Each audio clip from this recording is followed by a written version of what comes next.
Today, I'm going to tell you about one of the weirdest medical emergencies ever recorded. It is about a boy who couldn't stop honking like a goose. When the doctor discovered what was the cause, it defied all logic. This bizarre true story will leave you speechless. You are watching Beyond Belief.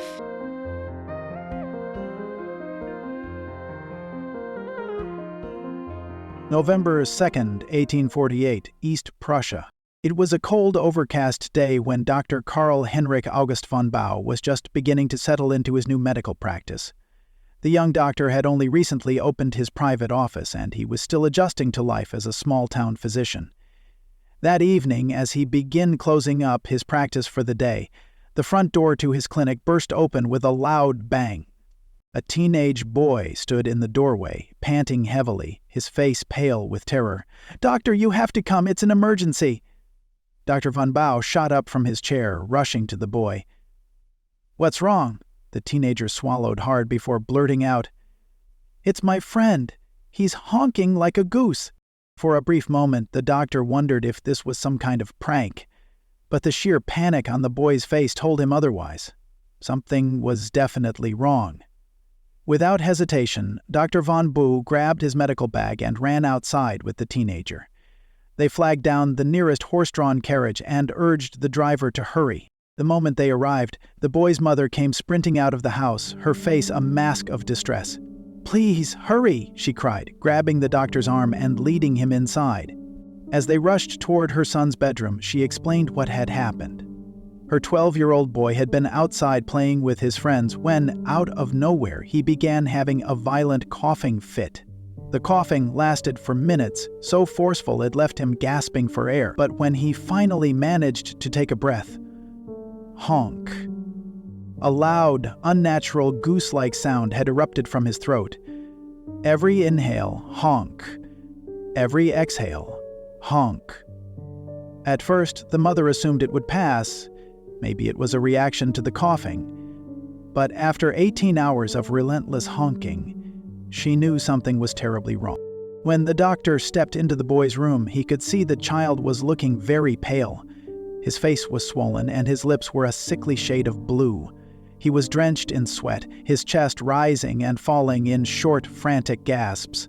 With every breath, the room echoed with a chilling honk. The boy was suffocating.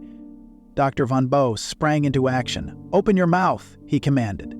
The doctor peered inside, but saw nothing obstructing the airway. His throat was clear. With growing urgency, the doctor reached into the boy's mouth with his fingers, carefully probing deeper down the throat.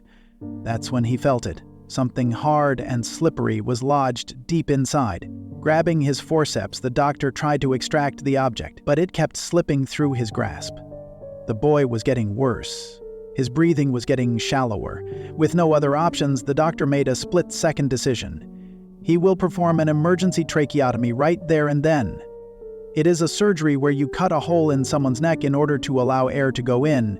But in this case, the doctor was just trying to get this object out. He grabbed his scalpel and made an incision directly into the boy's throat. In the dim candlelight, he could see the blockage. A small, pinkish lump lodged deep in the windpipe. Carefully, with steady hands, he reached inside and pulled it free. Immediately, the boy could breathe easy again. So it was clear to the doctor he had fixed the problem. But as the doctor and the boy's mother stared down at the object, they were totally baffled at how this could have lodged in the boy's throat. Lying in his palm, glistening in the dim light, was a goose's larynx, literally a goose's voice box. As it turned out, the boy and his friends had been playing a very unusual game. That morning, the local butcher had been slaughtering geese. The boys, being curious and reckless, had taken the severed goose necks and blown air through them like trumpets. At some point, while the boy was blowing into one of the goosenecks, he coughed and inhaled an entire goose larynx. He had been honking because he literally had a goose's voice box in his throat. Thankfully, the boy made a speedy recovery and he never played with goosenecks again. So, that's it for today. If you enjoyed the story, please honk that like button and subscribe to our channel for more bizarre stories and mysteries. Until next time, see ya!